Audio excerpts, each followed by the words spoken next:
Let's bring in Professor Lesiba Teffo to talk a little bit more about this. Prof, thank you so much for your time this evening. We've just heard from Vincent Magwenya that all options are on the table.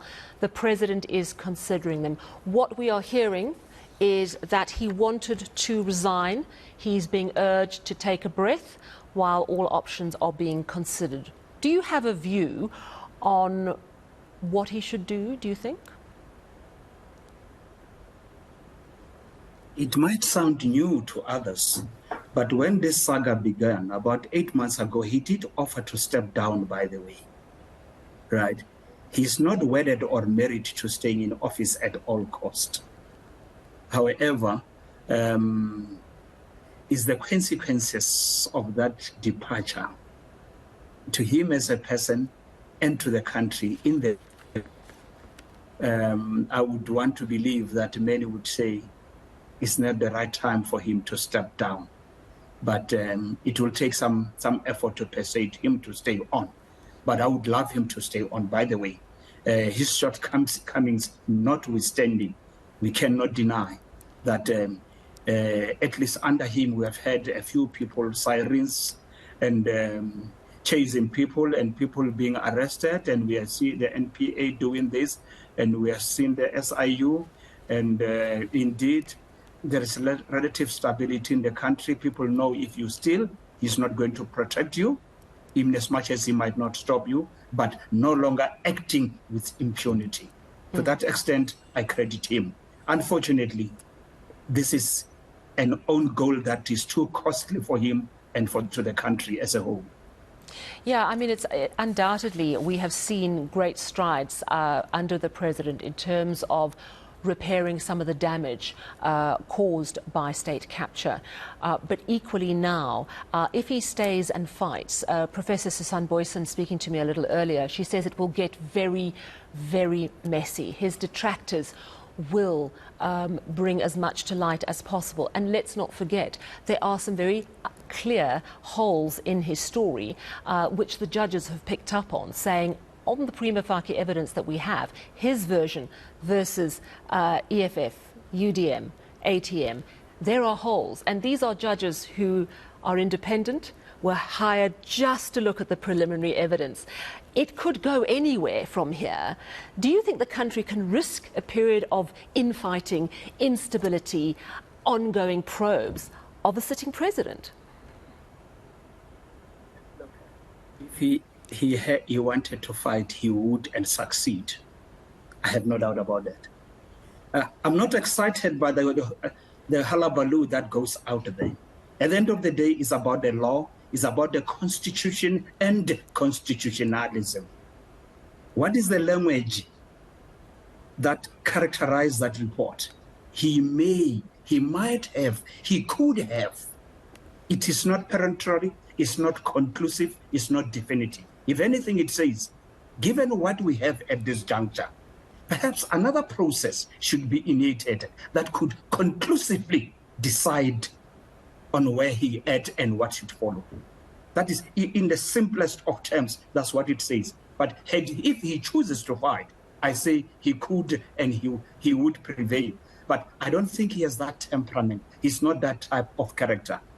But maybe people can prevail over him to say, let's limp together until the elective conference of the ANC will see what next. Indeed, let's limp together until the elective conference of 2024, and at that juncture, right, then you can step aside. But I personally feel I need him to help us transit into a coalition government. And with his steady hands, his flaws and shortcomings notwithstanding, we could do better, because we are headed in that direction, and we need relatively stable hands, men with relative integrity and dignity. Forget about those the detractors. They are far worse off, by the way, than him. If they were to look me in the eye, I would tell them, are you better than him? Certainly not. And a villager in Mokopane, in Nyanga or Langa, is likely to say to you, but why worry this man? He sold his own cattle. They stole his own money. Then what? You intellectuals, you academics, you politicians, you don't like this fellow? You kept quiet. What happened to VBS? What happened but of course, to the PPE? Money stolen. Absolutely, but here's the reality, is whataboutery is not going to solve the problem. And as my mother always said, two wrongs don't make a right.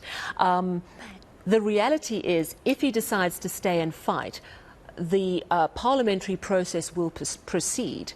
And on the 6th of December, that preliminary report will be looked at, and there will be a vote on whether it should proceed to establish an impeachment committee. And that committee is going to ask a lot of uncomfortable questions.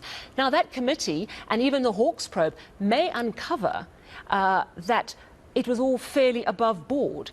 But the reality is, these judges, who are not his detractors, who don't have any skin in this game, are saying, there's a problem.